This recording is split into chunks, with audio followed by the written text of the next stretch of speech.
सर्व शिक्षक, पालक व माझे विद्यार्थी मित्रांनो, मी साक्षी व्यवहारे 5 मे 2024 रोजी मी नीटची परीक्षा दिली. परीक्षेनंतर मला रिझल्टची अपेक्षा होती. अनपेक्षितपणे 4 जूनला रिझल्ट घोषित झाला. अंदाजाप्रमाणे मला 550 मार्क होते. पण रँक बघून मला व माझ्या कुटुंबाला खूप मोठा धक्का बसला. 550 मार्क आणि माझा रँक 1,40,000हूनही अधिक. मला प्रश्न पडलाय, एवढा रँक वाढूच कसा शकतो? सगळे म्हणतात पेपर सोपा होता, तरी पण जवळपास मागच्या वर्षीच्या प्रमाणे आपण जर बघितलं तर 3 पट जास्त रँक वाढलाय. मला खूप मोठा धक्का बसला. ही परिस्थिती फक्त माझ्या एकटीचीच नाही, तर ज्यांनी नीटची परीक्षा दिली त्या सर्वांनाच ह्या परिस्थितीचा सामोरा करावा लागतोय. तर हे कशामुळे?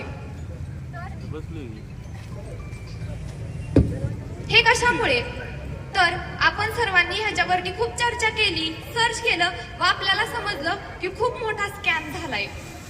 दुसऱ्या राज्यामध्ये जवळपास 1000 मुलांना मार्क वाढवून दिलेत.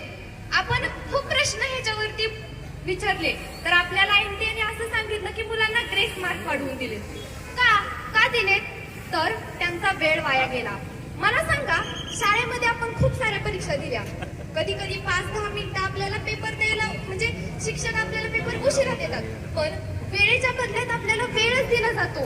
एखादा प्रश्न घ्यायला आपल्याला वेळ दिला जातो, आपल्याला एक्स्ट्रा मार्क्स नाही दिले जात. मग कोणत्या बेसवरती एनटीएने त्या मुलांना एक्स्ट्रा मार्क्स दिले? अरे 4 मार्क मिळवण्यासाठी आपण रात्रंदिवस एवढे कष्ट करतो, एवढी मेहनत करतो, तेव्हा आपल्याला चांगले मार्क मिळतात आणि त्यांना 60-100 मार्क वाढवून दिले. कशामुळे?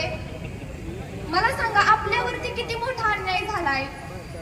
आपण सर्वजण एवढे कबाड कष्ट करतो, रात्रंदिवस मेहनत करतो, तेव्हा आपल्याला कुठं चांगले मार्क पडतात आणि त्यामुळे आपलं भवितव्य खूप मोठ्या संकटामध्ये आहे.